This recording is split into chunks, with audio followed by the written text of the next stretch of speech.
தலையாட்டி பொம்மையை வச்சுதான் தஞ்சை பெரிய கோவிலை கட்டினாங்கன்னு சொன்னா நம்புவீங்களா? இன்னைக்கு இந்த கோவிலை பத்தி நிறைய விஷயங்களை ஒரு நிமிஷத்துல தெரிஞ்சுக்கலாம். ஃபுல்லா பாருங்க. 100 days 100 குட்டி ஸ்டோரிஸ் சேனல்ல இன்னைக்கு டே 75 இந்த மாதிரி யூஸ்ஃபுல்லான குட்டி ஸ்டோரிஸ்க்கு நம்ம இதை ஃபாலோ பண்ணிக்கோங்க. ராஜராஜ சோழன் போருக்காக இலங்கை போனப்ப பெரிய பெரிய புத்த சிலைகளை பார்த்திருக்காரு. இதே மாதிரி பெரிய சிவலிங்கத்தை நம்ம ஒரு பிரம்மாண்டமான கோவில்ல கட்டணும்னு முடிவு பண்றாரு.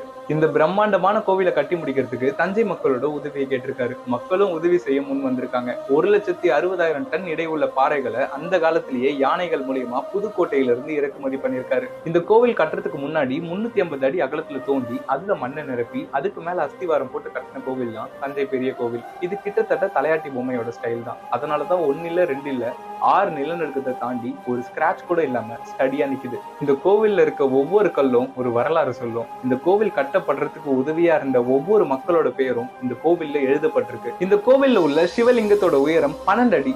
உயிரெழுத்துக்கள் சிவலிங்க பீடம்